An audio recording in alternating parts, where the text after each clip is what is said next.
첫 번째에서 우리는 부활의 증거를 인정할 수 없는 이유, 이거는 믿지 않는 사람들 혹은 믿지만 자유주의 신학의 영향을 받은 사람들이 어떻게 생각하는가, 요걸 한번 같이 생각해 볼게요. 옥성호 씨가 부활 역사인가 믿음인가 라는 책을 썼습니다. 근데 이 책을 사람들이 막 읽고 도전을 받고 은혜를 받고 교회를 떠나는 사람들이 굉장히 많아요.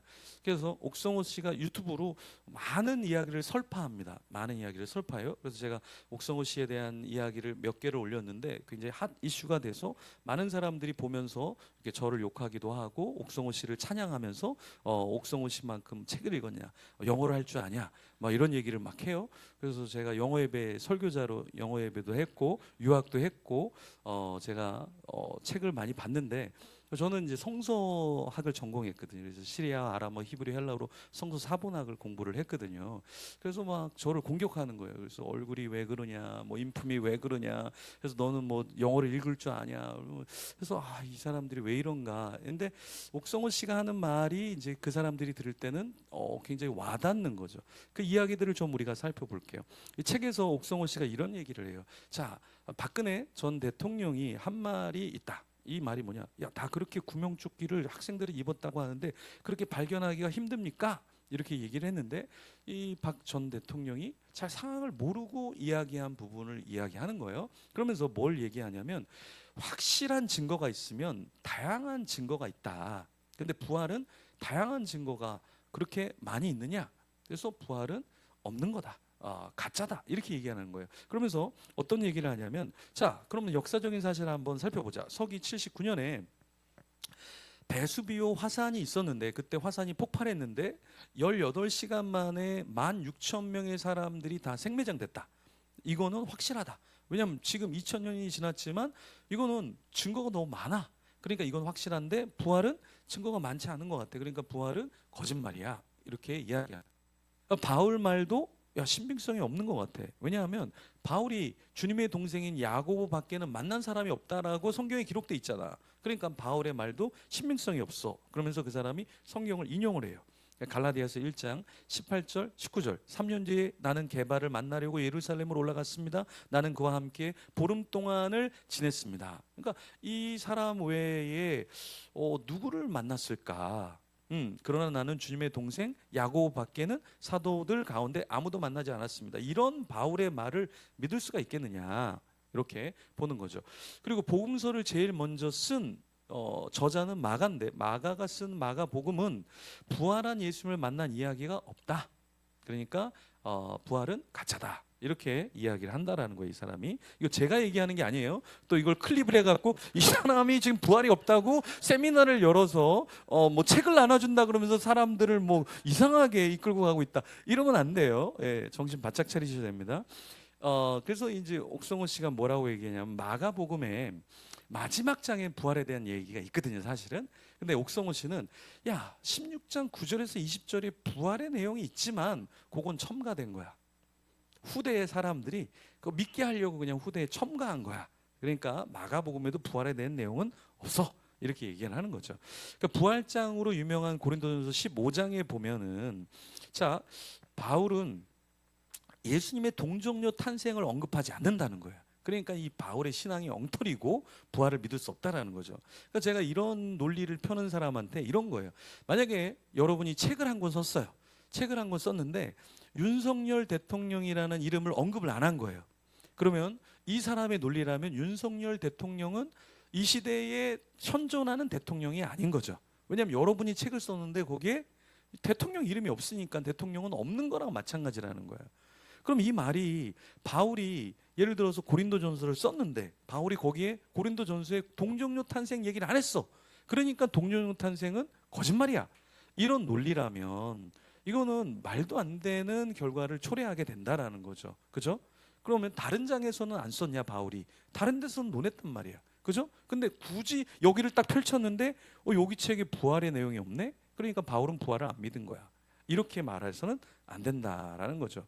자, 더 큰 문제는 예수님의 부활을 고백하는 신앙 고백. 이 신경이 예수님이 죽고 6년 뒤에 이게 쓰여졌기 때문에 신경도 너무 후대에 그냥 믿게 하려고 쓴 거니까 이것도 신경도 가짜야. 이런 얘기를 하고 있다라는 거예요. 근데 나중에 이제 리 스트로베리 이야기하는데 뭐 이 예전에 쓰였던 책들이 사실은 뭐 우리가 일리아드라는 그 유명한 책도 800년 뒤에 막 쓰여지고 막 이러거든요. 그런데 이 예수님의 그 복음서는 사도 바울이 예수님에 대해서 쓴 거는 사실 그 몇십 년도 안 되거든요. 그죠? 그런데 어떻게 믿을 수 없다라고 이야기를 하느냐? 이것도 의문이다라는 거예요. 예수님은 부활 후에 40일 동안 제자들과 함께 시간을 보냈는데 이 저자 옥성호 씨는 바울도 환상 중에 예수님을 보았다 하고 근데 이건 코미디다 이렇게 얘기를 합니다. 그러면서 제자들이 40일간 주님과 함께 있었잖아요. 그 부활 승천도 제자들이 목격했잖아요. 그런데 어떻게 바울에게 책망을 받지? 이것만큼 코미디가 없다. 뭐 이렇게 하면서 뭔가 초대교회에 말이 안 맞는다 이런 얘기를 하고 있다라는 거예요. 그러면서 옥성호 씨가 부활을 믿지 못하는 증거 네 가지. 첫 번째, 예수가 부활하고 베드로에게만 나타난 적 그런 적 없다. 그리고 12제자가 아닌 11제에게 나타났다. 말도 안 된다. 왜 12제자야? 아니야. 틀려. 500명이 넘는 사람에게 일시적으로 나타난 적 그런 적 없어. 그리고 예수님 형제 야고보에게는 특별히 나타난 적 없어. 그러니까 가짜야. 이 얘기를 다시 한번 해보면 바울에 의하면 예수님은 게바 12제자 500명 야고보 모든 사도 그리고 바울에게 나타나셨거든요. 그런데 이 옥성호 씨는 그런 적이 없다 이렇게 얘기를 하는 거예요. 그러면서 이 몸의 부활도 주장한 적이 없다. 바울에게 나타난 주님의 부활은 몸의 부활이 아니었을 거다. 환상이었다. 그러니까 몸의 부활도 성경은 다 가짜야. 이렇게 이야기를 한다라는 거예요. 자, 그러면 옥성호 씨가 부활에 있어서 네 가지를 인정하지 않는데 어떤 걸 인정하지 않냐면 첫 번째는 예수님이 매장된 적이 없다. 두 번째 빈 무덤 그것도 다 가짜다. 세 번째 다양한 사람에게 출연한 거 그것도 가짜다. 제자들의 변화 그것도 주관적인 거다. 이렇게 얘기합니다. 그럼 첫째, 예수님을 매장했다는 아리마대 사람 요셉 이야기는 신빙성이 없다는 거예요. 왜냐하면 이 아리마대 사람 요셉이라는 사람이 그 당시에 공무원 같은 사람인데 나라를 배신할 리가 있겠느냐. 말도 안 된다. 말도 안 돼. 꾸며낸 얘기다. 두 번째, 빈 무덤도 사실 있을 수 없다. 무슨 빈 무덤이 그 당시에 있었겠냐. 이거 다 꾸며낸 거다. 세 번째는 다양한 사람에게 출연, 500명에게 출연, 그거 집단 환상이야. 집단 환상. 이렇게 얘기하겠다는 거예요. 자, 네 번째, 예수님 제자들의 변화 설득력 있는 논증 같지만 조작에 의해서 쇠뇌당해서 그 사람들이 그렇게 살할 수도 있어. 그렇게 본다라는 거예요. 이게 옥성호 씨만 하는 얘기는 아니고 자유주의 신학자들이 다 하는 얘기예요, 사실은. 그래서 좀 이따 보겠지만은 뭐 리츠리라든가 하르낙이라든가 이런 사람들이 다 뭘 안 믿었냐면 예수님의 신성을 안 믿었어요.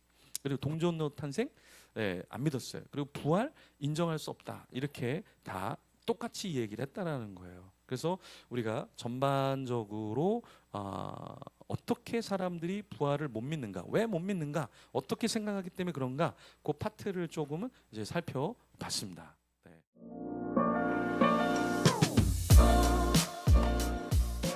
챕터 2는 거기에 대한 부활의 통시적인 흐름. 철학적인 흐름, 신학적인 흐름, 역사적인 흐름, 신학적인 흐름부터 쭉 같이 여러 가지를 살펴보려고 하는데요. 첫 번째, 고대 철학자들부터 우리가 부활에 대해서 이 사람들이 진짜 부활에 대해서 생각을 했을까? 죽음에 대해서 생각했을까?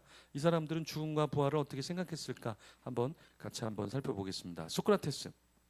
이 소크라테스는 책을 쓰지 않았습니다. 4대 성인이라고 하는 공자나 소크라테스, 예수님, 부처 다 책을 쓰지 않았죠. 그래서 여러분이 유명해지려면 여러분이 스스로 책을 쓰면 안 됩니다. 남이 써줘야 돼, 남이. 그래야 유명하게 길이 남습니다. 소크라테스는 책을 쓰지 않았지만 플라톤이 소크라테스의 추억을 소환해서 책을 엄청나게 쏟아냈죠. 그중에 파이돈에서도 영혼 불멸에 대해서 플라톤이 이야기하는데 이것은 소크라테스의 사상이었다라고 이야기를 합니다. 소크라테스가 여러분 독주를 그냥 마셔버리잖아요. 왜 마실 수 있었냐면 사실 소크라테스는 죽음이 두렵지 않았어요. 왜냐? 죽은 뒤에 인생이 있을 수 있는데 내가 뭘 죽음을 그래서 담대하게 죽을 수 있는 게 이 사람의 생각 속에는 영혼 그리고 죽음 그 뒤의 세상에 대한 생각이 있었다는 거예요. 그런데 플라톤은 생각이 달랐어요. 플라톤은 이데아를 강조했잖아요. 이데아. 그죠?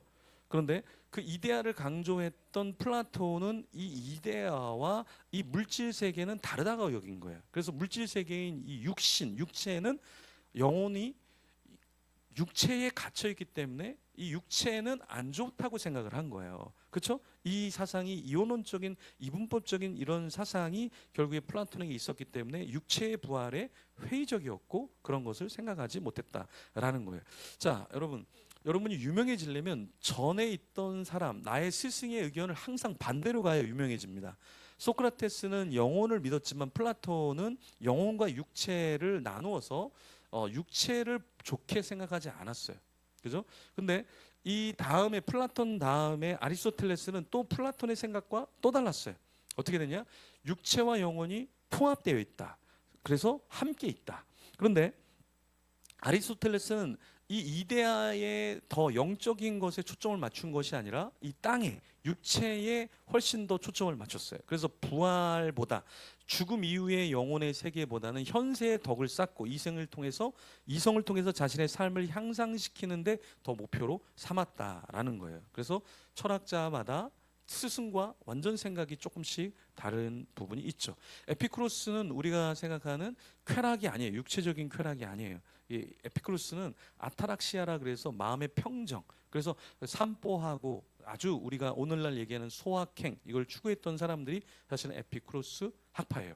그러니까 육체적인 쾌락이 아니에요. 자, 이 에피쿠로스는 뭐라고 얘기했냐면 죽음은 단순한 끝에 지나지 않는다. 그래서 에피쿠로스는 죽음을 그렇게 크게 생각하지 않았어요. 그리고 그 죽음에 대해서 긍정적이지 않았어요. 네. 죽음을 멀리하려고 했던 학파 중에 하나죠. 파르메니데스는 어떤 철학이었냐면 변하는 게 없다라는 거예요. 그래서 부활의 가능성도 없는 거예요. 왜냐하면 존재의 불변성, 영원성을 주장하기 때문에 존재가 어떻게 다른 것으로 바뀐다라는 것을 파르메니데스는 상상할 수 없었어요. 그래서 파르메니데스는 있는 것은 있고 없는 것은 없다. 이렇게 생각을 한 거죠. 그죠? 그래서 변화나 죽음, 부활 이런 건 다 허상이다. 그래서 파르메니데스 같은 사람을 따랐던 그 엘레아파의 제논 같은 경우는 날아가는 화살은 날아가는 게 아니라 정지의 연속이다. 이렇게 이야기를 했죠. 날아가는 게 아니라 눈에 보이기에 날아가는 것처럼 보이는 거지 이 감각은 믿을 게 안 돼. 그래서 감각은 믿으면 안 돼. 이게 뭡니까? 나중에 관념론으로 넘어가는 거예요. 관념론으로. 그죠? 어쨌든 이 파르메니데스는 변화나 죽음, 부활 같은 개념이 허상이다. 이렇게 본 거예요. 중세로 넘어가면 아우구스티누스는 부활은 기독교의 핵심이다라고 해서 정점을 찍었죠. 그리고 나서 안셀무스. 이 안셀무스는 부활은 하나님의 정의와 구속의 계획.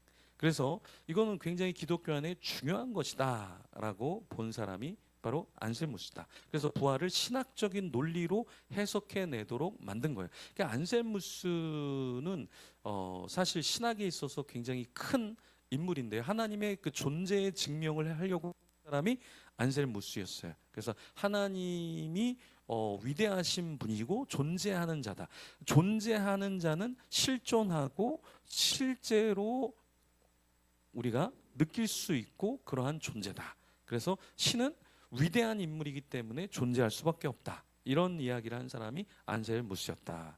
자, 그다음에 토마스 아퀴나스는 이성을 가져온 사람이에요. 왜 토마스 아퀴나스가 대단하냐면 사실은 우리가 기독교의 아퀴나스 이전까지는 기독교에서는 플라톤 철학이 주류를 이뤘어요. 그래서 아리스토텔레스는 사실 기독교랑 맞지가 않아요. 기독교랑 맞지가 않아요. 그래서 기독교랑 맞지 않기 때문에 기독교에서는 아리스토텔레스의 책을 금서로 지정을 했습니다. 그래서 아리스토텔레스의 책은 중세에 읽혀지지 않았어요. 근데 아퀴나스는 이 나폴리라는 대학을 갔는데 그 나폴리 대학은 신생 학교였는데 아리스토텔레스의 책을 하나씩 연구할 수 있도록 문을 열어준 그런 대학이었어요. 그래서 아퀴나스가 아리스토텔레스의 책을 접하고 나중에 플라톤의 철학이 주류일 때 아리스토텔레스의 철학을 가져옵니다. 그 아리스토텔레스는 이성을 강조하고 현실을 강조하죠. 그래서 아퀴나스는 그러한 철학을 가져와서 이 은총이라는 영역과 이성이라는 영역을 같이 세우기 시작하면서 사실은 철학의 흐름을 바꾸고 중세의 신학의 흐름을 바꿔버려요. 그래서 이 아퀴나스라는 사람은 대단한 인물로 추앙을 받게 되는데, 이 아퀴나스가 결국에 이성적으로 부활과 신앙의 모든 것을 설명하려고 한 거예요. 하지만 이 신앙과 철학이 부딪힐 때는 항상 철학을 밑으로 깔아요. 그래서 이 하나님에 대한 개념, 은혜, 이것이 먼저 가게 하고 이성이 따라가게 만들었어요. 근데 사실은 이제 문제는 뭐냐면, 아퀴나스를 욕하는 사람들은 아퀴나스가 사실은 그렇게 하지 않았는데 아퀴나스가 이성을 앞으로 둔 것으로 착각하기 때문에 그렇다. 근데 사실은 아퀴나스는 하나님의 은총, 하나님의 계시와 이성이 충돌할 때는 항상 계시가 우선이라고 이야기를 했어요. 네. 그래서 아퀴나스의 신학 대전은 42권 정도로 책이 이루어져 있습니다. 1200개의 논문, 소논문이 들어가 있는 게 아퀴나스가. 그래서 아퀴나스는 살아있을 때 책을 한 400권 이상, 몇백 권을 쓰고 죽었어요. 그래서 아퀴나스는 대단한 인물이었습니다. 그런데 아퀴나스는 이성적으로 부활을 설명하려 했던 중세의 신학자다, 철학자다라고 볼 수 있습니다. 둔스 스코투스는 주지주의라고 해서 철학에 있어서, 신학에 있어서 부활을 통해 인간이 하나님과의 완전한 연합에 이를 수 있다, 이렇게 설명을 했습니다. 그래서 신의 구속 계획의 일부분이 바로 부활이고, 부활을 통해 인간이 하나님과의 완전한 연합에 이르게 된다라는 개념을 강조를 한 거예요. 그리고 윌리엄 오캄은 면도날이라 그래서 모든 것을 다 잘라버렸던 그런 사람이에요. 거치장스러운 건 다 잘라버린다. 네, 그렇죠? 그래서 이 윌리엄 오캄의 이러한 사상을 받아들여서 과학에서도 단순한 게 진리다. 그래서 만약에 지구가 중심이고 모든 게 돌면 이 도는 궤적이 굉장히 복잡해요. 근데 태양을 중심으로 모든 게 돌면 굉장히 심플해요. 그래서 이 오캄 시대에 오캄의 이런 원리들을 과학자들이 가져와서, 야, 잘 봐. 이거 지구가 중심이고 모든 게 돌면 너무 힘들어, 너무 힘들어. 근데 태양을 중심으로 모든 게 돌면 아주 심플한 것 같은데. 그래서 이렇게 과학을 할 때도 모든 걸 할 때 심플한 게 가장 좋다. 이게 오캄의 철학과 신학의 영향이에요. 그래서 이런 사상을 가졌던 오캄은 부활을 하나님의 의지에 의한 초자연적인 사건으로 인정해요. 사실은 이 오캄이 굉장히 면도날처럼 모든 걸 가지치기 했기 때문에 이 어떤 신적인 계시 이런 걸 인정 안 했을 것 같지만, 이 사람은 신학자였어요. 그렇기 때문에 하나님의 계시를 인정했고 초자연적인 사건으로 그것을 간주하고 받아들였다라는 거죠. 그래서 이성만으로는 부활을 증명할 수 없다, 이렇게 이야기를 했던 거예요. 자, 데카르트는 내가 생각한다, 고로 존재한다. 그래서 생각이 훨씬 더 중요하게 생각했던 사람이에요. 그래서 이 육체적인 부활, 이런 철학적인 논의, 이런 거는 좀 쉽지 않다. 이렇게 이야기하면서 데카르트가 중요하게 생각한 것은 사실 생각하는 영혼. 그래서 신앙적인 차원에서 영혼의 불멸성을 주장을 했지만, 왜 중세의 신학자들은 교회가 주장하는 것을 거부할 수 없었냐면, 거부하면 다 사형당하거나 출교를 당하기 때문에 이 데카르트도 자기가 생각하는 거로 나는 존재한다 라는 것을 이야기하면서 인간의 생각을 더 훨씬 우위에 뒀지만, 어떤 공식적인 문헌이나 공식적인 자료에서는 이 신앙적인 것을 포기할 수는 없다. 포기하는 순간 내가 포기를 당하기 때문에. 그래서 어느 정도의 신앙적인 차원에서 영혼의 불멸성을 인정한 한 인물이라, 이렇게 보는 거죠. 그래서 칸트도 결국에는 신학자였거든요. 헤겔도 신학자였고요. 그런데 나중에 헤겔은 철학으로 갔고 칸트는 철학을 하면 죽을 것 같아서 중간 정도에 있었던 사람이었죠. 좀 이따 칸트의 이야기도 좀 살펴보면, 칸트는 완전히 부활과 어떤 계시를 부인했던 사람은 아니다. 자, 라이프니치라는 사람은 부활 형이상학적 가능성을 해석을 하는데, 영혼을 독립적이고 영속적인 단자, 그래서 이 원자론이라고 하죠. 라이프니치는 원자론을 이제 주장했던 사람인데, 부활을 신적 섭리에 따라 영혼이 완전한 상태로 회복되는 과정이라고 봤습니다. 자, 그리고 데이비드 휴음, 이 사람이 나중에 이제 부활에 대해서 현대의 자유주의 신학자들과 여전히 우리에게도 큰 데미지를 주는 사람인데, 휴음은 모든 것을 회의적으로 생각했던 회의론자예요. 그래서 휴음은 1 더하기 1은 2, 이 수학도 이거는 마귀가 잘못 집어넣어주면 우리는 다 잘못 생각할 수 있다. 그래서 이 데이비드 휴미 수학과 기하학과 물리학을 논하지 못하도록, 태양이 동에서 서로 넘어가는 것도 착각일 수 있어. 근데 그 다음 날은 서에서 동으로도 갈 수 있어. 경험을 너무 진리라고 생각하지 마. 그래서 회의론자의 끝을 달렸던 사람이 휴미예요. 휴. 그래서 기적에 대한 논거에서 휴는 뭐라고 얘기했냐면, 기적을 믿는 것은 인간 경험에 반하는 것이다. 이렇게 얘기해요. 네. 그래서 기적을 믿을 수 없다. 지금 태양이 뜨고 지는 거, 수학도, 기하학도, 물리학도 다 믿을 수 없는 건데 부활을 어떻게 믿냐? 이렇게 본다는 거예요. 이 휴메의 영향을 21세기에도 많은 사람들이 믿고 있습니다. 예, 많은 사람이 믿고 있어요. 자, 그래서 하버마스가 뒤에서 논쟁하는 게 나오는데, 그 논쟁하는 대상도 이 회의주의의 영향을 받았던 사람이에요. 어쨌든 칸트는 신학자였고 철학자인데 중세 시대였기 때문에, 칸트는 일단 휴메 회의주의에서 어떤 지식과 논의를 살려놔야 되는 어떤 책임이 있었어요. 그래서 12년 동안 순수 이성 비판을 12년 동안 준비를 합니다. 그래서 12년 동안 계속 연구하고, 왜 휴미 수학이 잘못됐다 그러지, 기하학이 잘못됐다 그러지, 그 사람들이 논하지 못할 때 이걸 살려내기 위해서 칸트가 먼저 순수 이성 비판에서 뭘 얘기하냐면, 그래, 신적인 거, 초자연적인 건 얘기하지 말자. 우리가 인지할 수 있는 것, 그거에 대해서 먼저 한번 이야기를 하자. 그래서 순수 이성 비판에서는 보이는 세계, 우리가 논할 수 있는 세계를 논합니다. 그렇지만 여기서 신적인 걸 포기했다 그래서 신앙을 버린 게 아니라, 바로 그 다음에 출간한 게 실천 이성 비판이에요. 이 실천 이성 비판에서 왜 우리가 도덕적으로 살아야 되냐, 왜 윤리적인 질서를 갖고 있어야 되냐, 그건 신이 있기 때문에 그렇다. 그러면서 이 실천 이성 비판에서 신, 부활, 이런 것들이 다 인간의 도덕과 윤리에 부합하는 개념이다. 이렇게 풀어낸다라는 겁니다. 헤겔은 칸트의 철학을 가져와서 신학을 처음에 했던 사람, 이 헤겔이 나중에는 철학만 하게 되죠. 어쨌든 이 헤겔의 사상 중에는 신성, 인간성, 이 두 가지를 다 인정해요. 그런데 사실 헤겔의 철학이 어렵습니다. 예. 철학에 있어서 가장 어려운 사람을 뽑는다고 하면은 칸트, 헤겔, 이 사람들은 에베레스트 산처럼 굉장히 높은 사람이에요. 후설의 현상학, 이런 것들은 굉장히 높은 철학이라고 본다. 왜냐하면 여기서 모든 철학들이 다 갈라져 나오기 때문에 어려워요. 그 중에서 칸트보다 더 어려운 철학이 누구냐? 헤겔의 철학이다. 왜? 헤겔은 보이는 세계와 보이지 않는 세계를 다 논하거든요. 왜냐하면 자기가 믿었던 사람으로 이 하나님을 부인할 수 없어요. 그래서 헤겔의 철학에는 절대 정신을 얘기하자면, 이 절대 정신은 신적인 존재를 말하는 거예요. 그래서 이 신적인 존재의 현현이 뭐냐? 신적인 존재의 현현이 바로 역사라는 거예요. 역사. 우리가 하나님의 섭리라고 얘기하잖아요. 이 헤겔이 말하는 거예요. 하나님이 살아계시기 때문에 역사 속에서 하나님이 역사의 장을 펼쳐주시고 주관해 주시기 때문에 역사가 있는 것이다. 그렇죠?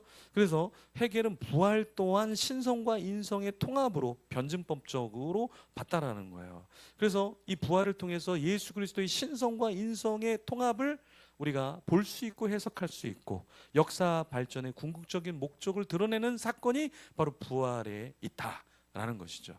그러니까 헤겔의 철학은 이 비신자들, 기독교를 인정하지 않는 사람은 헤겔의 철학을 이해할 수가 없어요. 왜냐하면 신적인 존재를 역사 속에서 펼쳐내는 이러한 철학을 하기는 쉽지 않은 거예요. 그죠? 자, 니체는 부활 이런 거 없어. 그래서 그럼 인간이 어떻게 살아야 돼? 인간이 초인이 돼야지, 초인. 그렇죠? 그래서 위버맨시라고 하는 이 초인을 얘기하는 거예요. 그래서 초인적인 인간이 돼야 된다. 인간은 왜? 신이 없기 때문에 우리가 알아서 살아야 되니까. 그렇죠? 그래서 니체는 신은 죽었다 그랬는데 본인이 정신병원에서 죽었죠. 그죠? 니체. 그다음에 릭게르라는 사람은 신학자이면서 해석학자인 사람인데요. 부활은 문자적 사건보다 인간 실존과 희망의 상징이다, 이렇게 이야기하는데, 해석학의 대가입니다. 릭게르는 부활을 상징적으로 해석하면서 희망과 재창조의 의미를 강조했습니다. 그리고 하이데거는 존재에 대해서 누구보다 집중한 사람이죠. 그러니까 하이데거 이전에는 존재의 어떠한 상태, 존재자, 존재되어지는 어떤 사물, 여기에 중심을 뒀다면 하이데거는 인간은 존재한다. 존재란 무엇인가? 존재 자체에 집중한 사람이 하이데거다라는 거예요. 그래서 부활을 인간 존재의 근본적인 존재론적인 의미에서 이야기를 하기 시작했다라는 것입니다. 자, 장폴 사르트르는 무신론적인 실존주의예요. 그래서 무신론자로 부활 그런 게 어디 있어? 비현실적인 환상이지. 그런 게 어디 있어? 초자연적인 거 그런 게 어디 있어? 비판해요. 그래서 인간은 죽음에 존재하지 않아. 그래서 이 실존주의자 사르트르는 인간은 죽음이 없기 때문에 현재의 지금 인간이 선택하고 인간이 결정해야 돼. 신도 없고 죽음 위에 삶이 없기 때문에 지금 잘 살아야 돼.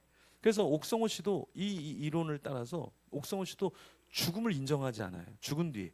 그래서 자기는 죽음을 인정하지 않기 때문에 죽은 이후의 삶은 없어. 그러니까 현실에서 잘 살아야 돼. 현실에서 도덕적으로 살아야 돼. 왜? 여기가 끝이니까. 여기서 그냥 잘 살아야 되는 거야. 왜? 뒤는 없어.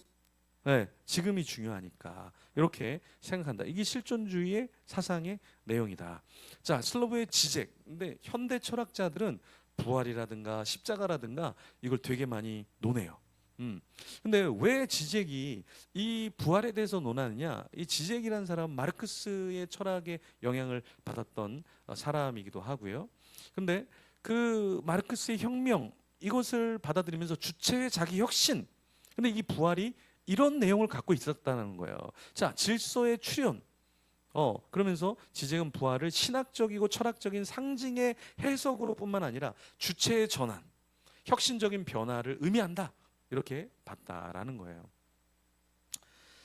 사실은 이제 라캉이라는 철학자도 그렇고 지적이라는 철학자도 그렇고 이 인간의 세계를 논할 때 인간이 그냥 살아가는 존재가 아니라 어떠한 라칸 같은 경우는 실제계라는 게 있어요. 그러니까 우리가 말하는 이 영계, 실제계. 그러니까 하나님이 원하는 하나님 나라 같은 완성된 나라가 있어요.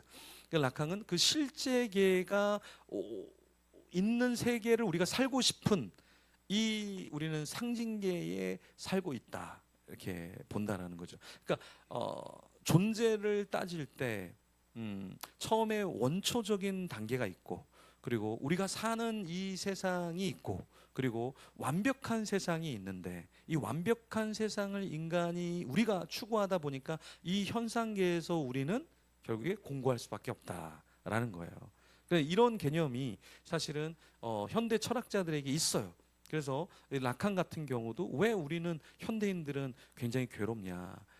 왜냐? 실제계에서 이야기하는 그 이상을 현실에서 이루어야 되니까 이 현실의 세계의 우리의 삶은 괴로울 수밖에 없다라는 그 철학적인 내용이 있는데요. 이 지적도 마찬가지로 혁명적인, 혁신적인 걸 추구하다 보니까 이 부활이 그런 개념으로 이해가 되기 시작하는 거죠. 자, 레슬리 뉴비기는 부활을 기독교 신앙의 확고한 기초다 이렇게 본 거예요. 그래서 중요한 건 부활을 역사적인 사건으로 봤다라는 거죠. 대부분 역사적인 사건으로 안 보거든요.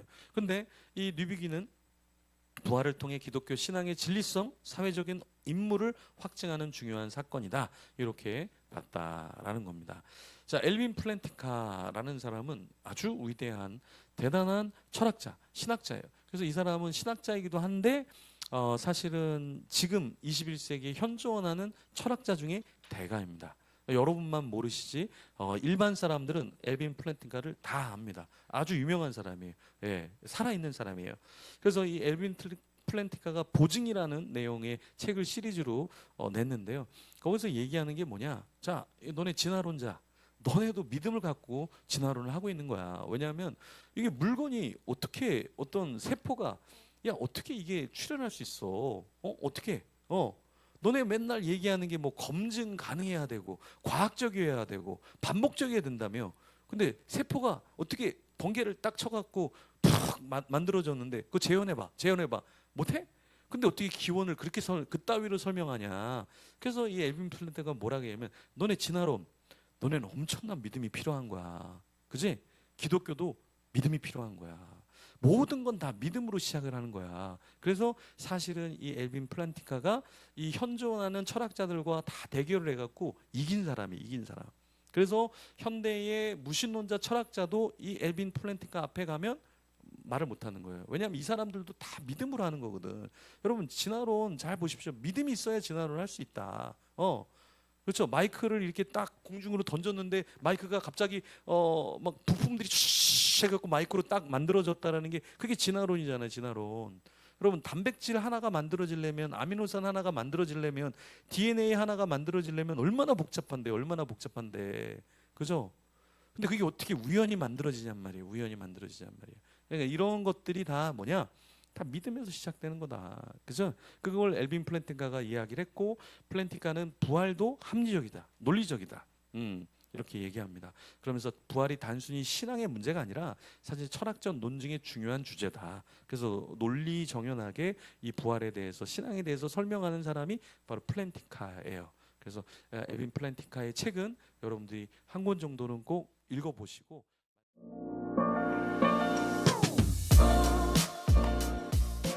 부활에 관한 역사적인 해석 흐름을 이렇게 보면 폴라 구도의 책 부활의 의미라는 책이 있습니다.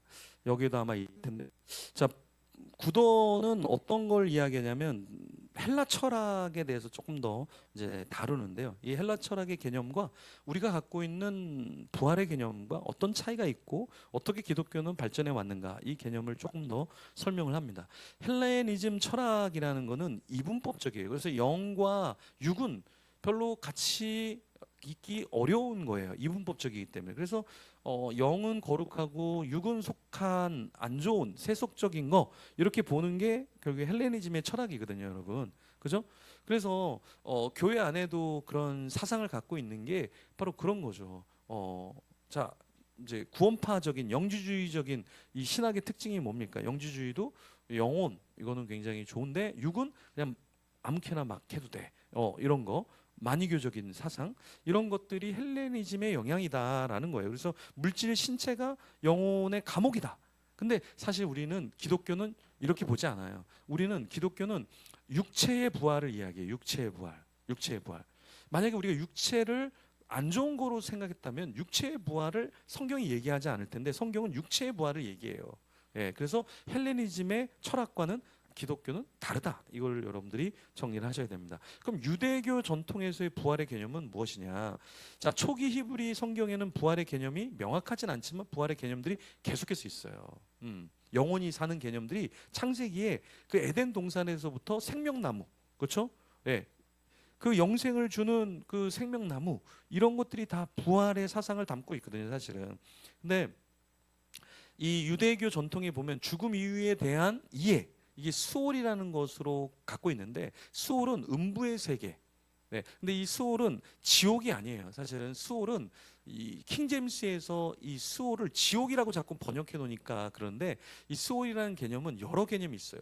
죽음의 상태, 무덤에 대한 이야기도 되고 무덤의 상태에 있는 것도 되고 예, 지옥의 개념도 있어요. 사실은. 근데 그걸 다 지옥으로 번역해 놓으면 안 된다. 그래서 수월에 대한 개념이 음부에 대한 개념이 있지만 자 이런 개념들을 유대교에서는 어떤 개인적인 부활보다는 집단적인 것에 초점을 맞춰 놓고 있는데 그래서 유대교의 문헌에 보면 메시아 사상도 메시아가 와서 우리 민족을 구원해 주는 민족을 회복시켜 주는 걸로 집단적으로 해석을 한단 말이에요. 그거는 유대교적인 사상이 들어가져 있는 거예요. 그죠? 근데 기독교적인 사상은 개인 구원이다. 개인 구원. 그죠? 한 명 한 명이 구원받는 거지 우리 집안은 다 구원받아. 이거는 기독교적인 사상이 아니죠. 유대교의 사상과 기독교의 사상은 좀 다르다. 자, 바벨론 포로기 이후에 제2성전기 동안의 유대교회는 메시아 사상이 나타나요. 그래서 제가 유학할 때 쿰난 사본 아람어로 제가 공부를 했는데 다니엘서 2장 4절부터 7장 앞까지는 아람어로 적혀 있어요. 아람어로. 예. 그래서 저희가 유학하면서 아람어로 공부할 때 그 사본도 좀 공부를 했는데 그 아람어는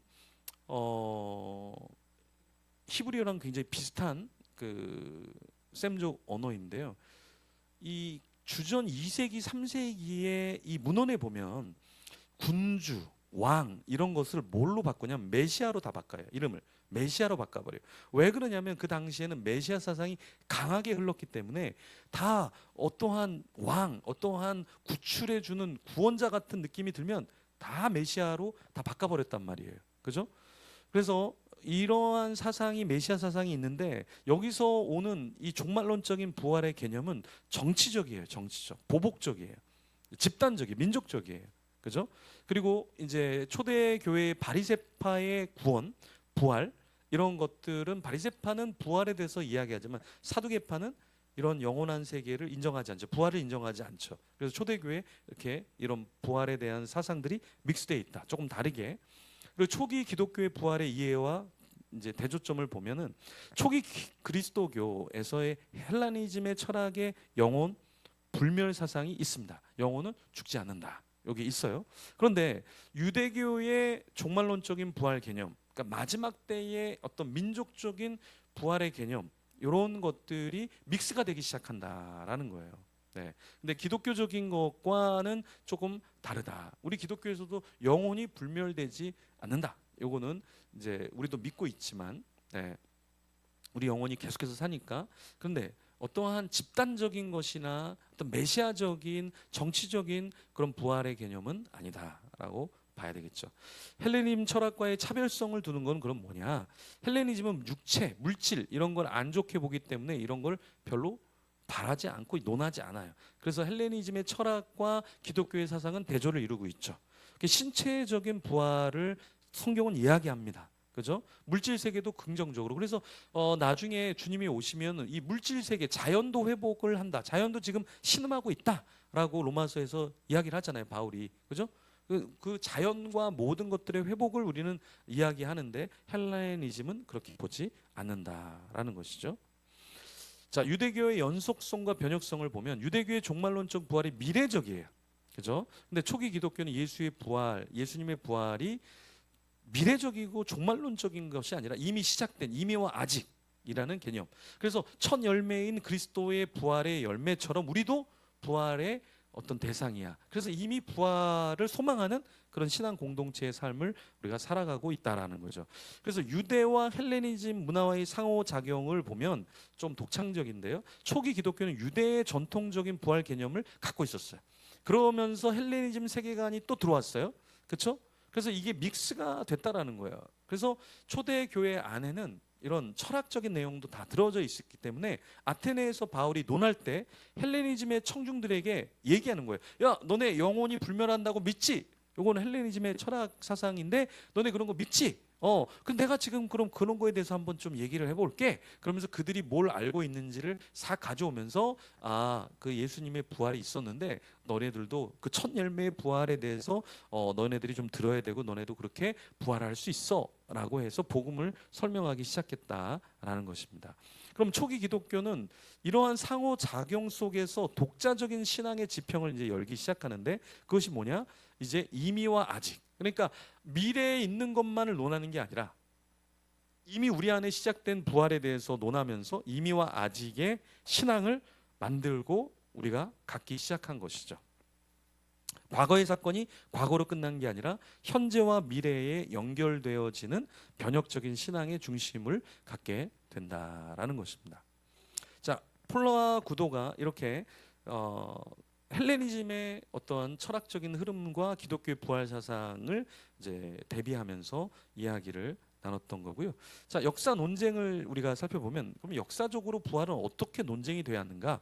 크게 세 가지로 기독교 안에서도 논쟁이 되기 시작하는데 첫 번째는 뭐냐? 역사적인 사실이 아니냐? 이거 갖고 끊임없이 논했던 거예요. 두 번째는 뭐냐? 이게 신앙적인 메시지냐 아니냐? 여기에 이제 초점이 맞춰진 건데 사실은 이게 좋은 내용이긴 하지만 조심해야 된다. 왜냐하면 역사성을 부인한 신앙적인 메시지로 가져온다라는 거는 결국에 이 안고 없는 찐빵과 같은 거예요. 핵심 없는 부수적인 것만 갖고 오는 거예요. 그래서 요즘에 이제 독자 비평이 굉장히 유명하죠. 예. 그러니까 바르트라고 하는 현대 철학자가 있는데 바르트가 독자 비평에 대해서 얘기를 하는데 이 저자가 쓴 건 중요한 게 아니라 저자가 뭘 썼는지가 중요한 게 아니라 독자가 어떻게 느꼈는가. 그게 중요하다는 거예요. 이 신앙적인 메시지는 역사적인 사실이 어떻게 있었는가가 중요한 게 아니라 내가 신앙적으로 부활 때문에 기뻐, 부활 때문에 감사해. 이러면 되는 거지. 그래서 이 신앙적인 메시지가 우리가 생각하는 그렇게 좋은 메시지는 아니에요.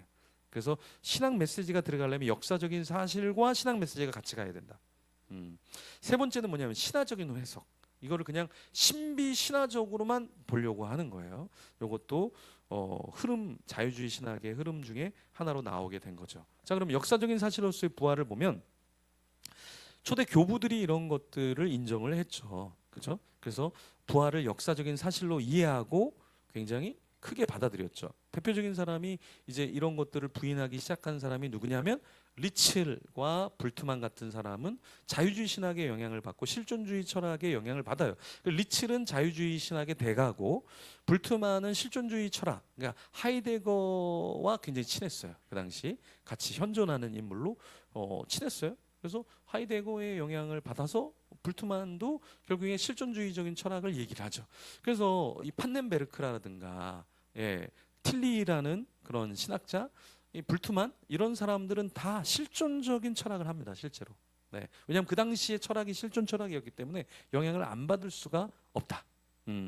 자, 그러면 불트만은 부활을 신앙적인 차원에서 그냥 해석하는 접근 요 정도로 했다라는 거예요. 그래서 실존적인 희망, 구속의 메시지를 현대인에게 전하면 되지. 뭘 동정녀 탄생을 얘기하고 뭔 부활을 얘기하고 머리 아프게 이 현대인들이 어떻게 받아들이겠어? 다 비신화예요, 비신화. 그래서 신화적인 요소는 다 빼. 그래서 부활에 대해서 그냥 신앙적인 차원에서 그냥 가볍게 넘어가자. 이렇게 접근을 했던 거예요. 그러니까 몰트만 같은 경우는 희망의 신학을 얘기하면서 이 당시가 세계 2차 대전이 있었고 자기 부인을 잃었고 역사적으로 암울한 그런 경제적으로 안 좋은 이때에 희망의 메시지로 풀려고 했죠. 몰트만은. 그래서 이런 사람들은 역사적인 사실이 중요한 게 아니에요. 그러니까 지금 이 암울한 시대의 부활이 어떤 희망을 주는가, 어떤 실존을 주는가, 이게 훨씬 더 중요했다라는 거예요. 그래서 신화적인 해석의 대가 우드로프 불트만이라는 사람. 그래서 신화적인 구조로 이해하고 그냥 그건 빼고 현대인들이 알아들을 수 있는 이야기로 하자, 이렇게 하는 거예요. 근데 이런 게 신학교에도 이거 요즘에 헬라어 히브리어 힘드니까 그냥 선택으로 하자. 뭘 이렇게 복잡하게 하냐. 그냥 선택으로 해. 애들이 지원도 안 하는데 등록금도 지금 못 걷는데 그냥 쉽게 쉽게 가. 이게 이런 것처럼 교회 안에서도 야 제자 훈련 하지 마. 야 뭐 이렇게 하지 마. 뭐 강압적으로 시키지 마. 지금 사람들 다 떠나는데 쉽게 쉽게 하자. 그런 요소들 다 제거하자. 이렇게 되는 거예요. 자, 리처드 로도 부활에 대한 신화적인 해석을 제거하려고 했어요. 그러니까 인간 존재의 변혁이 중요한 거지. 뭔 역사적인 걸 논하고 그건 뭐 논한다고 해서 사실은 뭐 들춰낼 수 있는 것도 아니잖아. 솔직히 그냥 접고 그냥 신화적으로 해석하자 이렇게 본 거예요. 자, 근데 팀 켈러는 무덤이 비어 있는 거, 수많은 사람들이 부활하신 주님을 본 거, 복음서 기자들이 내용을 다루는 거. 그러니까 팀 켈러는 책에서 뭐라고 얘기하냐? 이런 거 보면 부활이 실존이 아니라 실제다. 여러분 실존과 실제는 달라요. 실존은 없는 거를 내 마음속에서 그리면 실존하는 거예요. 그래서 누가 나를 사랑하네? 나의 이름은 몰트만. 난 몰트만이 나를 사랑한다고 하네. 이거는 실존적으로 생각하는데 실제 하는 건 아니거든요. 망상이지 망상. 근데 팀 켈러는 실존이 아니라 실제다. 그래서 그걸 얘기한 거예요. 자, 여기서 이제 예수의 부활을 논했던 마이클 리코나. 나중에 이 책을 읽어보시면 책 읽다가 정신병원 좀 갔다 와야 되겠다 할 정도로 상당한 역사가들과 신학자들, 철학자들을 막 논합니다. 근데 아주 좋은 책이에요. 제가 볼 때는 이 팀 켈러의 책과 이 리코나의 책은 반드시 여러분들이 한 번은 죽기 전에 한번 읽어보시던가 못 읽으면 그냥 서재에 이렇게 여러 권 꽂아 놓으면 되겠다. 자, 여기서 이제 역사적인 방법론에 대한 이야기를 좀 하면서 이제 21세기 예수 부활 관련한 가설 6가지를 흐름을 이제 이야기하는데 이 역사 방법론을 이야기하면서 뭐라고 얘기하냐면 역사적으로 보면 예수회라는 게 있어요. 카톨릭에서 만든 예수회라는 게 있어요. 그래서 개신교의 신학자들을 좀 때려 부시려고 카톨릭에서 예수회라는 걸 실제로 만들어요. 특수부대를. 그런데 이 사람이 이제 역사적으로 이렇게 고찰을 해보니까 이 예수회가 말도 안 되는 걸 자기네가 막 조작해서 만들어내는 거야. 그래서 살펴보니까 예수회 멤버가 우리가 말하는 건 우리가 봐도 말이 안 돼. 막 이런 걸 막 그 자기네가 이야기하는 거를 막 문헌을 가져와요. 그러면서 이 리코나가 하는 얘기가 뭐냐면 역사의 방법론은 좀 객관적이고 이렇게 좀 진리 추구가 있어야 되는데 이 예수에 마저 역사적인 방법론 자체가 틀렸다. 그러면서 뭘 얘기하냐면 리코나가 얘기하고 싶은 건 자유주의 신학자들이 얘기하는 거 지들끼리도 말이 하나도 안 맞아. 하나도 안 맞아. 우리가 봐도 이상하지만 자기네끼리 봐도 하나도 안 맞아. 그러니까 이게 이 방법론적으로 문제가 있다. 역사를 한다라는 건 결국에 주관적일 수밖에 없구나. 그런 주관적인 사람이 어떻게 객관적인 성경과 객관적인 역사를 어떻게 객관적으로 얘기할 수 있다고 이야기하느냐. 이건 객관적이지 않다. 이게 바로 이 방법론에서의 역사 방법론의 모순이라는 거예요. 마치 이런 거죠. 포스트 모더니즘이 야 상대주의야. 절대적인 거 없어. 절대적이라고 얘기하지 마. 근데 포스트 모던이 절대적이야. 우리 기독교를 틀렸다 그래. 넌 틀렸다 그래. 벌써 반응이 오잖아요. 그죠? 네, 말이 안 되잖아요. 아니 다 상대주의라며 다 맞다며. 근데 왜 기독교는 틀리다고 얘기해? 니네가 상대적이라며 절대적인 건 없다며. 근데 니네 기준이 벌써 절대적이네. 그럼 니네 방법론이 틀린 거야. 니네가 말하는 상대주의면 기독교도 맞다. 이렇게 얘기를 해줘야 되는데 기독교는 왜 계속 틀리다고 얘기해? 그러니까 이 방법론이 틀렸다라는 것을 이 리코나가 계속해서 책에서 이야기를 해줍니다. 그러면서 이제 부활에 대해서 가설도 6가지 흐름을 정리해 주는데 그걸 한번 정리해 볼게요. 자, 첫 번째, 이 계자 버미스라는 사람이 뭐라고 얘기했냐면 예수의 부활 명확한 결론을 내리지 않아요. 이건 뭐냐? 버미스가 뭐라고 얘기냐면 예수가 죽은 자들 가운데서 부활했는지 여부를 알 수 없어. 알 수 없어. 그러니까 이거는 논할 수도 없어. 이렇게 하면서 예수의 부활에 대한 이야기를 흐지부지 그냥 끝내 버린다라는 거예요. 두 번째, 마이클 굴던은 자, 역사 심리학에 의존해서 한번 부활을 한번 생각해 보자. 그랬을 때 이 초기 기독교인의 신념을 자연주의적으로 해석하면 되지 않을까? 이런 시도를 한다라는 거예요. 예. 근데 이런 방법론의 문제가 뭐냐면 이게 어떤 계시적인 것을 계시가 아닌 것으로 해석하려고 한다는 게 굉장히 어불성설이다. 자, 예를 들어서 보이는 것만 우리가 논하겠다라고 해요. 근데 공기가 안 보여. 그죠? 그러니까 공기는 없는 거야. 안 보이잖아. 우리 방법론이 안 보이잖아. 그지? 그러니까 이건 잘못된 거야. 공기는 없어. 이렇게 하는 것처럼 자, 우리가 역사 심리학적으로 접근을 해보자. 심리학적으로 말이 안 되네? 그럼 부활이 부정돼야 되는가? 아니라는 거죠. 그죠? 자, 이런 흐름이 있고요. 세 번째는 게르트 류데만이라는 사람이요. 이 사람이 부활 신앙이 예수의 부활이라는 실제 사건이 아니다. 환상적이다. 이렇게 얘기를 해요. 그래서 류데만이 뭐라고 얘기하냐면 예수가 살아있는 것처럼 제자들이 받고 500명이 받고 엠마오의 2 제자들이 받고 다 사람들이 환상을 본 거야. 환각을 본 거야. 그 집단 환상, 집단 환각에 빠진 거야. 라고 얘기하는데 여러분 이렇게 500명이 집단 환각에 빠지는 것이 훨씬 더 어려워요. 훨씬 더 어려워. 이게 더 어렵다라는 거. 이게 다. 예수님의 제자들도 환상을 보기도 어렵고 그게 기적적이다. 차라리 이렇게 보면 이게 더 기적적이고 이게 더 부활을 믿는 것보다 더 어려워요. 믿기가. 이런 걸 주장한다는 거죠. 류데만이. 그리고 존 도미니크 크로산인데 여기도 책이 있는데 이 크로산이라는 사람이 톰 나이트랑 막 논쟁을 하거든요. 그런데 톰 나이트는 육체적인 부활, 어떤 몸의 부활, 예수님의 역사적인 부활을 얘기를 하는데 이 크로산도 신학자예요. 크로산도 유명한 신학자인데 이 크로산은 뭘 얘기하냐면 시체가 다시 살아나? 야, 그건 믿지 못하잖아. 그런 혐오감적인 발언은 삭제해. 그건 논하지 말자. 그건 논할 수 없어. 이렇게 크로산이 끌고 가요.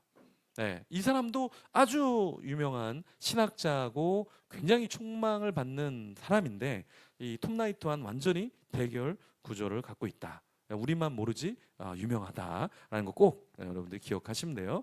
자, 피에터 크래프트는 성서 기록을 진지하게 다루면서도 사회과학적인 접근하는 거예요. 이게 여러분 심리학적인 접근, 역사적인 접근, 사회과학적인 접근 굉장히 좋은 것 같지만 이게 자연주의적인 관점으로 이렇게 본다라는 것은 믿지 못한다. 라는 얘기예요. 믿지 못한다. 그러니까 거짓말이다라는 결론으로 가기 위한 접근법인 경우가 대다수다. 자, 데일 앨리스는 예수의 부활 사건을 역사적으로 인정을 해요. 그런데 그 경험을 환영, 죽은 자와의 만남, 접신하는 거, 이런 유사 현상으로 본다라는 거예요. 그래서 현대인들이 이렇게 보고 있다라는 거죠. 자, 부활 성경 신학의 제프 브레너는 부활은 단순히 부활 한 부분만 이렇게 우리가 볼 수 있지 않다. 왜냐하면 창조와 생명부터 타락, 모세오경, 역사서, 부활의 예언, 구원의 그 어떠한 선지서의 예언, 그리고 예수님의 생의 부활, 그 다음에 교회, 그 다음에 미래의 부활, 성경의 전체에서 사실은 예수님의 공시적, 통시적으로 이 부활을 사실 논하고 있어요. 그래서 제가 마지막 파트에 강의한 마지막 끝에 제가 성경에서 부활을 논하는 것들을 다 모아놓은 이유가 뭐냐, 성경의 상당한 부분을 부활에 대해서 사실은 구약에서부터 이야기를 하고 있거든요. 네. 자, 그러면 부활 논쟁 책에서 무신론자 앤토니 플루와 이 게리 하버머스가 역사적으로 사실은 대격돌의 공개 토론을 한번 한 적이 있어요. 그 내용을 책으로 했는데 여기도 책이 있는데요. 이 플루라는 사람이 하버마스랑 토론을 아주 신랄하게 토론합니다. 그 크게 세 가지로 요약을 할 수 있어요. 첫 번째, 역사적인 증거 신뢰성 있냐? 하버마스 있다. 근데 플루는 뭐 신학 성경이 신앙적인 동기를 갖고 작성된 문서지, 그게 무슨 사실이냐, 그거 사람들이 후대에 조작한 거잖아, 그지? 믿을 수 없어, 이렇게 얘기해. 두 번째, 초자연적인 사건, 하버마스 있어, 믿어야 돼. 플루, 초자연적인 사건이 어떻게 경험적으로 검증될 수 있냐, 말도 안 되지, 안 돼, 이렇게 얘기했어요. 세 번째, 아주 놀라운 이야기를 합니다. 반박 가능성. 자, 우린 과학적이어야 돼, 우리 합리적이어야 돼. 반박 가능성이라는 것은 이게 물이야 라고 했을 때 물이 아닐 수도 있어 라고 반박 가능할 수 있어? 물이라고 얘기했을 때 네가 이거는 물이라고 얘기했을 때 네가 이걸 반박할 수 있어? 이거는 왜 물이냐면 이거는 말이야 철이 아니고, 이건 은이 아니고, 이건 금이 아니고, 이거는 다른 커피가 아니고, 이건 물이야, 이렇게 반박할 수 있어? 그래서 증명할 수 있어? 그러면은 말이 돼. 그런데 그거를 오히려 역으로 하버머스가 때립니다. 뭐라고 때리냐면, 너의 불신앙도 반박 가능성이 있냐, 네가 그렇게 말하는 부활을 믿지 못한다라는 너의 주장은 반증 가능성, 반증할 수 있느냐, 반박할 수 있느냐, 너는 반박할 수 있느냐. 그때 플루가 머리를 한 대 딱 때려 맞게 되고, 나중에 플루는 이 부활과 신적인 존재를 인정하는 사람이 됩니다. 참 놀랍죠. 그러니까 막 토론을 해보는데, 토론을 하면 할수록 자기가 이 논쟁일 때는 불신자였는데 나중에 이 사람이 크리스찬이 됩니다. 신을 인정합니다, 이 사람이. 우리가 인정하는 뭐 정통 신앙은 아닐지라도 신을 인정할 수밖에 없는. 해보니까 내가 반증 가능성이 없네. 내 논리가 반증 가능성이 나도 없는 거야. 그거를 이제 깨우친 게 바로 플루라는 사람이에요. 그래서 유튜브에 보면 플루와 이 하버마스가 대화하는 영상들도 실제로 있습니다.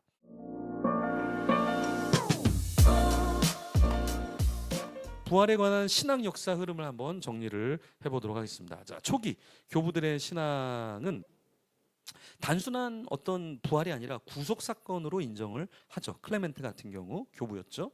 아타나시우스라는 아리우스와 논쟁을 해서 이겼던 아타나시우스. 그러니까 논쟁에서 이겨서 권력을 잡고 영향력이 있었던 이 아타나시우스는 예수님의 신성과 인성 두 가지를 다 인정하면서 부활도 인정하게 되죠. 오리겐이라는 사람은 이 사람만큼 알레고리컬하게 푼 사람이 아무도 없어요. 근데 오리겐은 부활을 단순히 역사적인 사건으로 이해하는 대신 신자들이 신앙을 통해서 영적으로 부활하는 과정, 거기까지 강조를 하기 시작했습니다. 자, 터툴리안은 육체적인 측면도 강조했어요. 그리고 아타나시우스와 구속의 보증으로서의 부활이 있는데요. 그리스도의 부활을, 신자들의 부활을 보장하는 사건으로 인정을 했다라는 거죠. 자, 그럼 근대 신학자들의 부활 사상을 논하면 이제 좀 쉬었다 가라고요. 자, 근대 신학자들의 부활 사상은 알버트 슈바이처의 이 사람 때문에 세관점이 나오기 시작하고요. 부활에 대한 다시 논쟁이 들끓기 시작합니다. 세관점도 사실은 이 슈바이처의 역사적인 예수로 시작이 돼요. 그래서 진짜 예수가 어떤 사람이냐 파헤쳐 보자. 그래서 세관점이 시작됐고, 부활 논쟁도 예수의 생애와 사상을 비판적으로 한번 보자. 후대의 사람들이 첨가한 거 말고 원래 역사적 예수는 어떤가? 그래서 부활이 없었는데 후대 사람들이 살짝 집어넣은 거, 그거 한번 우리가 한번 살펴볼까? 이런 연구가 있었던 거예요. 그래서 역사적 예수와 부활을 한번 살펴보니까, 자, 역사적인 사건보다는 그냥 신앙 공동체에서 그런 얘기들을 통해서 신앙 공동체가 형성이 된 것 같아. 이렇게 봤다라는 거예요. 그래서 부활의 신앙적인 의미를 더 잡으려고 했던 거죠. 그리고 리칠이라는 사람이 있고 하르낙이라는 사람이 있고 슐라이어 마어라는 사람이 있는데, 리칠이라는 사람이 대단한 사람은, 리칠은 학파를 만들었다. 그래서 여러분이 위대한 사람이 되고 싶으면 뭔가 파나 교단을 만들어야 돼요. 네. 여러분 역사적으로 조지 필드가 더 뛰어났고요, 유명했고요, 유명한 부흥 강사였고 상당한 영향력 있는 사람이었는데, 사실은 존 웨슬레가 더 지금은 교단 감리교를 만들어서 유명하죠. 존 웨슬레는 교단을 만들었고요, 조지 필드는 혼자 유명한 사람이었어요. 그래서 지금은 존 웨슬레만 교단을 갖고 지금 하지만 조지 필드는 그냥 한 부흥사로만 이렇게 인식이 되고 있는데, 리칠 학파를 만들었어요. 근데 이 사람이 주장한 건 뭐냐면, 부활은 공동체 내에서의 어떠한 신앙, 그리고 예수님을 통한 승리, 영적 승리, 이런 거를 고취하게 한다, 이렇게 봤어요. 그래서 우리가 생각하는 역사성을 인정하지 않았다. 하르낙은 리칠에게 배운 사람이에요. 그래서 하르낙도 똑같아요. 신앙적인 경험의 증심, 이걸로 해석한 거예요. 또 하르낙의 제자가 누구냐? 슐라이어 마어예요. 그러니까 슐라이어 마어는 체험, 게필이라는 하는 느낌, 체험, 네, 인식, 이런 것에 중점을 둔 거예요. 그래서 이 자유주의 신학자의 아버지, 그러니까 슐라이어 마어는 바로 신학적인 체험을 중요시 여긴 거죠. 그 뒤에 이제 불트만이라는 사람이 비신화해야 된다라고 해서 신학적인 게 흘러갔고, 이제 케제만은 사실은 불트만의 수제자였어요. 근데 이 불트만이 이야기한 그 부활, 역사성이 없어? 아닌 것 같은데. 그래서 케제만은 신앙과 역사적인 사실을 분리하지 않고 부활을 역사적이고 신학적인 차원에서 모두 인정한 사람이에요, 케제만이. 그래서 스승을 뛰어넘습니다. 칼바르트는 예수 그리스도를 통해서 모든 것을 풀어내죠. 그래서 부활과 예수 그리스도의 구속의 완성. 두 번째는 부활을 통한 하나님과 인간의 관계 회복. 세 번째는 신앙 공동체의 핵심 사건 부활로 보기 시작했다. 그래서 칼바르트는 모든 걸 다 예수 그리스도로 풀어버리죠. 그렇죠?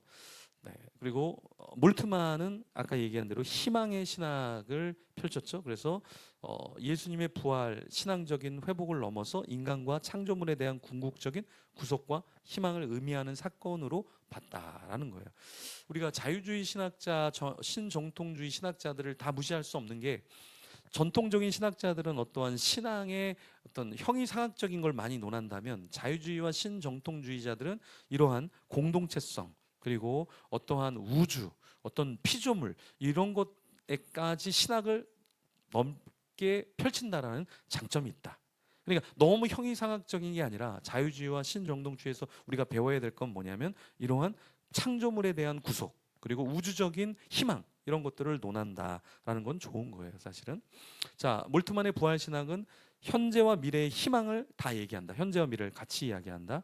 부활을 통한 구속의 보편성을 얘기해서 창조물이 하나님과 화해를 이루는 사건으로 본다. 그래서 부활을 희망의 현실화로 본다라는 거예요. 판넨베르크는 역사를 되게 중요시 여겼던 사람이에요. 그래서 역사적으로 이 부활을 고찰하려고 했던 사람이고, 신학 자체가 모든 게 다 역사적인 사실을 고민했던 사람이죠. 그래서 신앙과 이성의 결합을 통한 이해를 추구했던 사람입니다. 그래서 부활을 통해서 새로운 세계의 시작을 생각을 했죠. 자, 세간점 아빠, 뜨거운 세간점 아빠. 제가 세미나를 따로 했었는데요. 이피 샌더스라는 사람은 세간점 아빠에서 뭘 얘기했냐면, 언약적인 율법주의를 얘기했어요. 이 언약적인 율법주의라는 거는 뭐냐면은, 율법만 있는 게 아니라 은혜도 있다. 그래서 언약적이라는 것을 파헤쳤어요. 그런 샌더스는 부활이 하나님이 언약 안에 신실하심을 드러내려고 부활이라는 것을 역사에서 펼치셨다. 이렇게 언약적인 관점에서 해석을 합니다. 그래서 부활의 신학적인 의미를 샌더스는 부활이 신성 입증에만 그치는 게 아니라 예수님의 메시지와 사역을 온전히 성취하려는 사건으로 본다. 이렇게 더 확장을 한 거예요. 그래서 초기 기독교 공동체에 미친 영향이 뭐냐? 이 부활이라는 의미와 해석이 공동체가 처한 신학적인 사회적인 맥락 속에서 이루어졌기 때문에 우리가 그 초대교회 공동체를 생각할 때도 이러한 관점에서 우리가 초점을 맞춰서 봐야 된다. 왜냐하면 부활이라는 게 그 당대의 공동체가 처한 신학적인 사회적인 맥락에서 이루어졌기 때문에 그런 관점에서도 그것을 봐야 된다라고 이야기를 했죠. 관점을 굉장히 넓게 한 거예요. 제임스 던은 성령님과 부활을 연결시킵니다. 그래서 제임스 던도 세관점 합하지만 예수님의 부활과 성령이 밀접히 연결되어 있다 얘기를 해요. 그래서 부활을 통한 성령의 공동체 형성, 이것을 주장하죠. 그래서 던에게 있어서 성령은 그냥 단순히 성령이 아니라 예수님의 부활을 통해 하나님의 구원 계획을 성취하고 신자들에게 부어져서 공동체를 형성하는 거예요. 여기서 중요한 건 뭐냐? 그리스도의 몸된 교회를 세우는 거다. 무엇을 중심으로? 성령 하나님을 중심으로 부활을 통해서 이렇게 봐야 한다 이야기했습니다. 부활의 현재적인 의미는 던은 부활이 미래의 사건이자 현재의 깊이 관여 있다. 그래서 세 관점의 칭의는 과거적인 칭의, 현재적인 칭의, 미래적인 칭의를 다 얘기해. 그죠? 그러니까 마찬가지 부활도 미래적인 부활, 현재적인 부활 다 이야기를 한다라는 특징이 있죠. 자, 톰 나이트는 예수 그리스도의 구속적인 사역이 역사 속에 완성된 사건이다. 이게 굉장히 큰 의미를 갖고 있습니다. 그것을 톰 나이트가 이 책에서 계속해서 주장을 하고 있어요.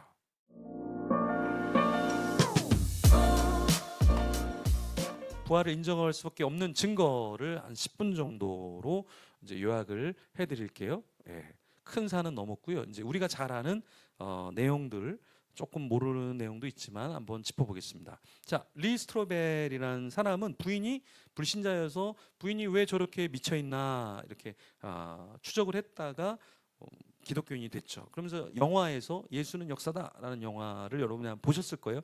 거기에 이제 왜 인정할 수밖에 없나 영화에 있는 내용입니다. 자, 첫 번째 리버티 신학교 교수님을 만나 보니까 자 기록이 수십 년 수백 년이 아니라 부활 후에 몇 달 내의 증언들이 기록이 되어 있다. 그리고 사도 바울이 살아 있을 때 예수님을 만났고 그 부활에 대해서 기록을 했잖아요. 그죠? 이런 걸 보니까 굉장히 신빙성이 있다. 그리고 500명 이상의 사람들을 만났네? 믿을 수 있다. 이렇게 본 거고요. 고고학자는 일리아드 사본이 1565개인데 BC 800년에 쓰여졌어요. 근데 사람들이 그걸 믿어. 한참 뒤에 쓰여졌는데도 믿어. 그런데 신약은 사본이 더 많아. 5843개인데 또 성경이 바로 쓰여졌어. 사도 바울이 바로 썼어. 그리고 공간복음 저자들이 바로 썼어. 사도 요한 같은 경우는 바로 밤모습에서 막 환상 계시로 막 글을 썼잖아요. 그죠? AD 90년경에 교회 다니세요? 그렇잖아요. 100년 안 될 때 막 성경이 쓰여졌잖아요. 이건 지금 800년 막 지나고 막 이러고 뭐 사본이 뭐 많다 그래도 지금 우리는 사본이 5843개인데 왜 못 믿냐? 고학적으로 바로 쓰인 건데 이렇게 믿을 수 있다. 자, 성서학자 증언을 통해서 처형 후에 매장된 거 허용됐다. 이 실제로 매장될 수 있다.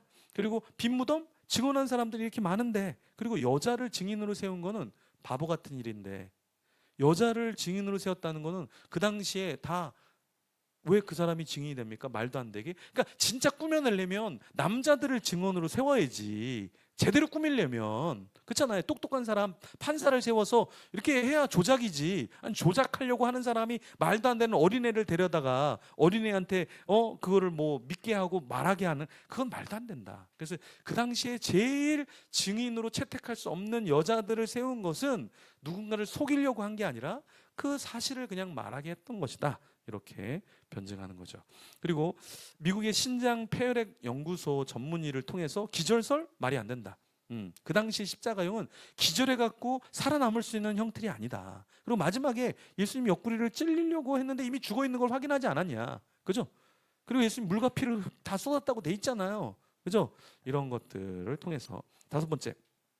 이제 그 다음에 5가지의 부활의 증거에 대해서 리 스트로벨이 책에서 증언한 5가지. 첫 번째, 빈 무덤이다라는 거예요. 이제 부활이라는 책에서 폴 비슬리 머레이도 이 공간복음에 보면 다 빈 무덤에 대한 이야기를 하고 있다. 그래서 이 빈 무덤이 증거가 된다. 두 번째는 부활에 목격한 자들이 500명 이상이다. 이 집단적인 환상이 일어날 확률은 거의 없다. 그리고 부활 후에 변화된 제자들을 보면 부활 전과 후는 완전히 다르다. 이렇게 미친 사람이 되는 것은 뭔가를 받고 만났기 때문에 그렇다라는 거죠. 그리고 리스트로벨도 자기가 이렇게 변화된 건 주님 때문에 자기가 변화됐다 이야기를 하죠.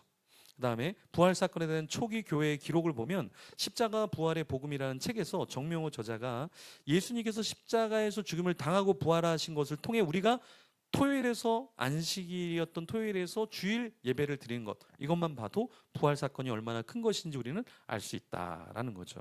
죽은 자 가운데서 부활이란 무엇인가? 라는 책에서 이 클라이드 필링턴 주니어가 뭐라고 얘기하냐면 바울이 이전과 다른 부활에 대해서 논했다. 그게 무슨 말이냐면 부활이라는 이 내용이 아나스타시스, 자, 이 단어와 엑스 아나스타시스라는 단어가 있는데 이게 조금 다르다라는 거예요. 그래서 이 내용을 보면 빌립보서 3장 10절, 3장 11절에 보면 그리스도와 그 부활의 권능과 그 고난에 참여함을 알고자 하여 어떻게 해서든지 죽은 자 가운데서 부활에 이르려 하노니 라고 했을 때 여기에 엑스 아나스타시스라는 이 단어는 죽은 자의 자리에서 벗어나는 특별한 부활에 대해서 논했다라는 거예요. 그래서 이 용례가 다른 것과 다르다. 이 부활이라는 단어는 그걸 얘기하고요. 부활에 대한 적대적인 증거는 뭐냐?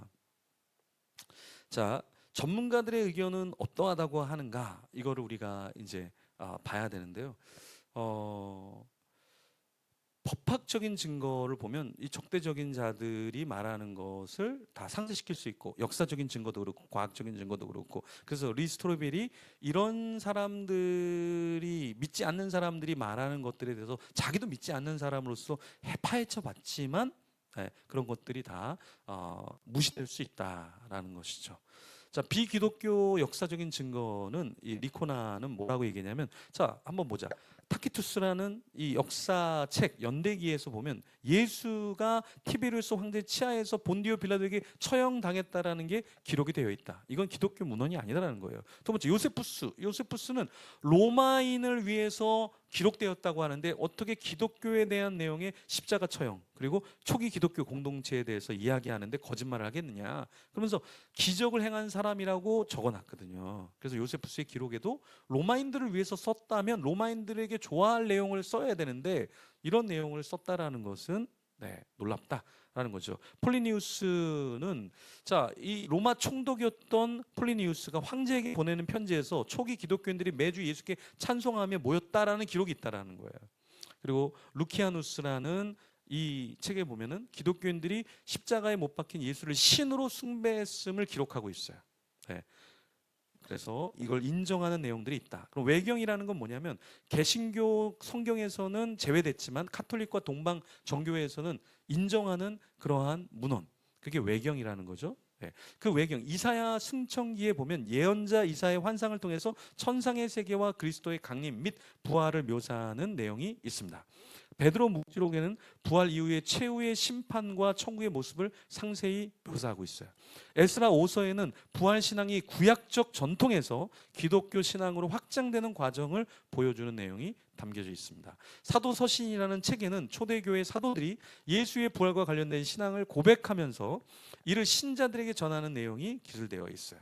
위경이라는 건 뭐냐면 신앙의 저자가 가짜 인물로, 수도라는 말은 가짜란 말이거든요. 누가 적었는지 몰라요. 그런데 그 내용을 이제 다른 사람의 이름으로 적은 걸 위경이라고 하는데요.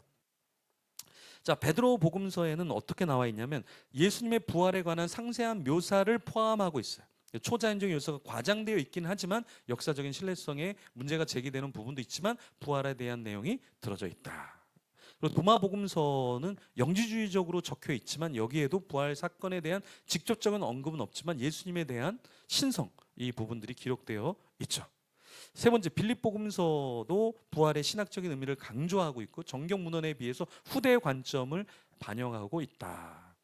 부활의 증거, 누가 그러면 증인이냐라고 했을 때 예수님의 부활 40일간의 행적, 이라는 게 있는데요. 예수님 부활에 이 내용에 보면 10명의 증인들이 있죠. 첫 번째는 막달라 마리아, 두 번째는 다른 여인들, 세 번째는 베드로, 네 번째는 엠마오 제자들, 다섯 번째는 닫힌 문 뒤에 제자들이 있죠. 그리고 도마에게 나타나심, 갈릴리에서의 만남 제자들, 그다음 여덟 번째는 500명에게, 아홉 번째는 야고보에게 나타나신 것, 열 번째는 대위임령 제자들에게 주는 것으로 나와 있다라는 겁니다. 그래서